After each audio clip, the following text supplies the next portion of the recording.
waa dhab waa dhag oo dhammaystiran Dheeman TV waa dhab waa dhag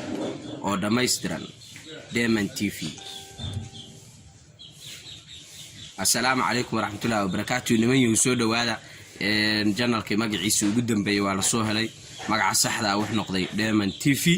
hadda kadib waxaad YouTube ku qoraysaan oo iga raadin kartaan Dheeman TV halkaas sheekooyinka soo gelinaya taxanaha sheekooyinka waa ninka Cabdikhaaliq Macandoox yaraha waxaan idin ka soo salaamay magaalada Kampala oo caasimadu ah wadanka Uganda gaar ahaan Cafe Ohio ma rabo inaan sharaxo Cafe Ohio ama Ohio Garden qofkii tagay uun baa garan kara qiimaheeda qofkii tagay uun baa garan kara reer Kampala in badan oo kamid ah way tagtaan malay Ohio Garden xaafadda Kiseeyo ku taala Soomaaliya intaas ka gadaal nimayo maanta waxa leeyahay sheeko cajiib ah sheekada Soomaalida dhexdooda waa ka dhaxaan laakiin qofba si ku soo gaartay dadka badankoodana si fiican uma aysan fahmin ama si fiican uma aysan maqal sheekada magaceeda waxa la yiraahdaa jigjigay meedkaaga sido jigjigay meedkaaga sido sidoo ku baxday soo u dhacday ma garatay kaas intaas rabnaa maanta inaynu falanqeyno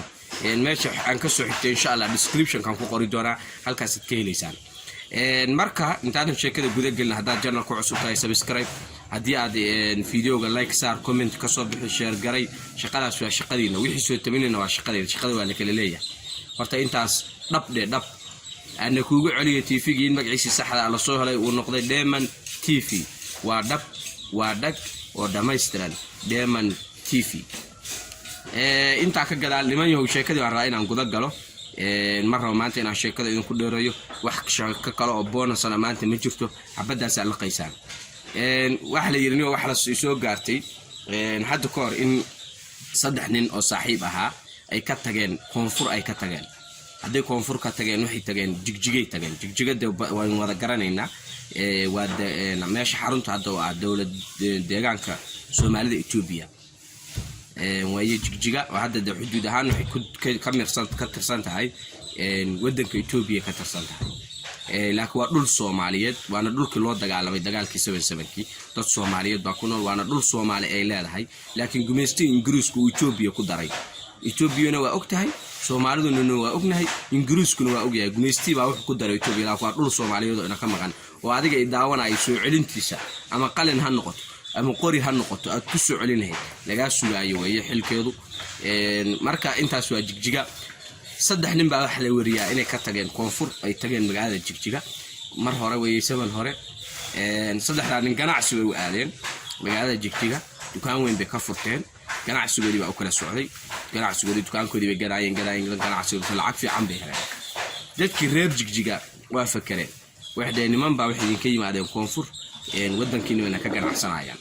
lacag badan ay ka soo xaroonaysaa sidee saddexda nin uga takhalusnaa saddex qof oo reer jigjiga ah haba bedeshay seeni kan uga takhalusnaa marka waxay dhulka Itoobiya wax ka jira wax loo wanjalid kiis aadan lahayn baa lagu gelinayaa ama xabs waa ku musaysanaysaa ama ciqaab baa ku musaysanaysaa ama lacag baa laga qaaday wanjalid baa ka jira xagaa kiis aadan lahayn oo aadan shuqul ka lahayn Itoobiya baa dalaq lagu siinaya waliba hadda Itoobiya waa iska jilacday Itoobiya hadda xogaa Axmed aynay sidii hore dawladii hore oo adka noosha waa ka baxeen Abiy Ahmed wax badan buu bedelay marka hadda waxa la sheegay Itoobiya inay tahay Itoobiya hadda tahay iska soo dalacday oo san wixii hore adka aysan jirin Itoobiya hadda ay wadan caadi tahay laakiin bariyadii hore inagu waa garanaa jaxjuub badan baa ka jira Itoobiya is xajuubiyo marka wax dhacday saddexdii nin meesha dukaanka ganacsanaayo saddexdii dad reer jigjiga ah dijuo dhan ma laakiin dad reer jigjiga u fakaray saddexdii nin sidii meesha looga saar lahaa waxdeen saddexdan loo fakaray niman baa u fakaray waxay sameeyeen nimanka u fakaray qof baa la soo dilay qof meeyla la soo qaaday waxa la soo dhigay albaabkooda ilinkooda waa habeen barkii la soo dhigay nimana niman shaqaysanayo aroortooda way kici jireen niman shaqaysanayo salaad subax marka assalaamu calaykum dhaama hore shaqadooda ka bilaaban jireen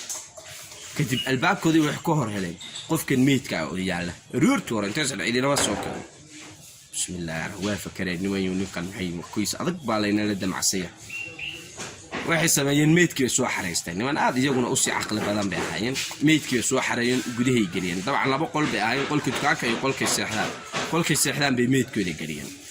saddexdeen mid kamid ah isla aroortii magaalada u direen waxaan suuqa weyn inta tagtid kafan soogad soo dhaqso uu soo gaday kafantii soo gaday kafantii ila qof beedo la dilay baa ilinkooda yaa qof kafnan ma aha qof meedo caadi la soo dilay baa ilinkooda yaa kafantii buu soo gaday waa keenan meedkii bay dhaqan kafantii ku xiran jag bay ka dhigeen kii kafantii soo gaday laftirkoodii bixdeen goy hadda sii jartag wax tagta istaanka Hargeysa magaalada Jigjiga inta orod astaanku stage-ka meesha basas ka baxaan inta stage-ka tagtid Hargeysa ugu dhufo lacagna waa sigeen marka Hargeysa saa u tagtidna hore xamar uga soo dhufo ma garat xamar hore uga soo dhufo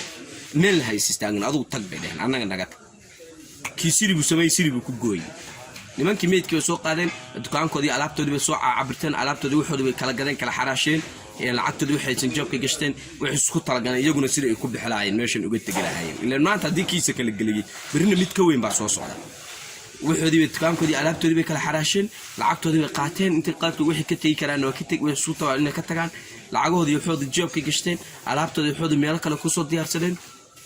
mid iyaga kamid ah intuu hadana baxay labadii soo hartay mid kamid ah masaajidka tagay wuxuu ku yiri la wala garanay nimanka hebel loo goray magaalada ka shaqeystay wuxuu yiri saddexdeed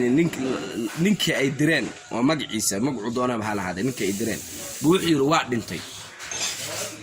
masaajidku tago wixii ninkii hebel ahaa baa dhintay xalay saakaanu maxaa la yiraahdaa dhaqnay